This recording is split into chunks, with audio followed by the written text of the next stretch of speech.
আয়োজন করেছে আমাদের জেলা পুলিশের সদস্যদের জন্য। আমরা বিভিন্ন ইউনিটে আমাদের জেলা পুলিশের সদস্যরা এখানে এসে তারা এই দেশীয় ফলের স্বাদ নিতে পারবে, পাশাপাশি বিভিন্ন দেশীয় ফল সম্পর্কে তারা পরিচিত হওয়ার সুযোগ পাবে। পাশাপাশি এটি আমাদের যে একটি ঐতিহ্য, দেশীয় ফল গ্রীষ্মকালীন সময়ে যেহেতু এটি প্রচুর পরিমাণে পাওয়াও যায়। আমাদের পুলিশ সদস্যরা আপনারা জানেন যে সরকারি দায়িত্ব পালনের জন্য তাদের শরীর ফিট থাকতে হয়। এই জন্য এই সময় যেহেতু দেশীয় ফল অ্যাভেলেবল, আমরা তাদেরকে উৎসাহিত করি এই সময় যাতে তাদের শরীর ফিট রাখার জন্য দেশীয় ফল তারা খেতে পারে। আমরা এই জন্যই আজকে আয়োজনটি করেছি। উদ্দেশ্য হলো যে তারা দেশীয় ফল খেতে পারবে, পাশাপাশি বিভিন্ন রকমের নতুন ফল সম্পর্কে তারা ফলের সাথে পরিচিত হতে পারবে, তাদের পরিবার পরিজনকেও এই ধরনের দেশীয় ফল খাওয়াতে তারা উপকৃত হতে পারবে, করতে পারবে। ধন্যবাদ। যে একটা প্রতিনিধিত্ব থাকে, আপনারা সামাজিক কার্যক্রম ভালো করছেন, সেক্ষেত্রে গাছ লাগানোর প্রতি আপনার সামাজিক বর্ষার আপনারা কতটুকু কাজ করবেন বা আরও কোনো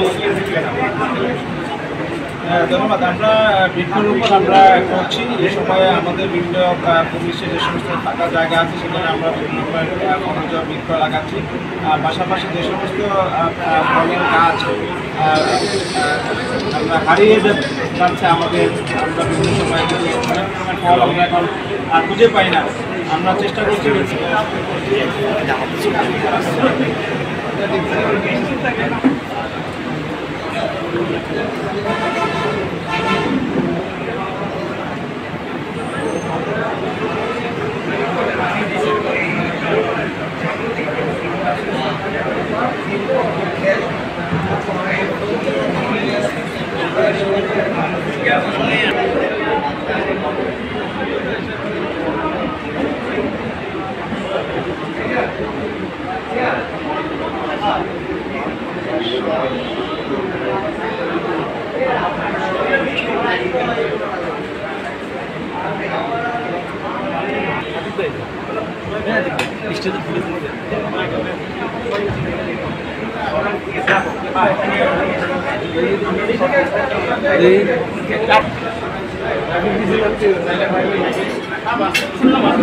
আরো পিছনে শুনতে আমি নিতে পারি।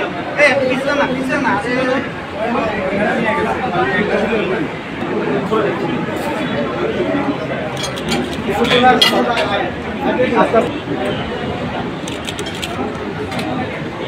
শান্ত তো একবার খেয়ে আসছে, কম করে খেয়েও ওটা আপনার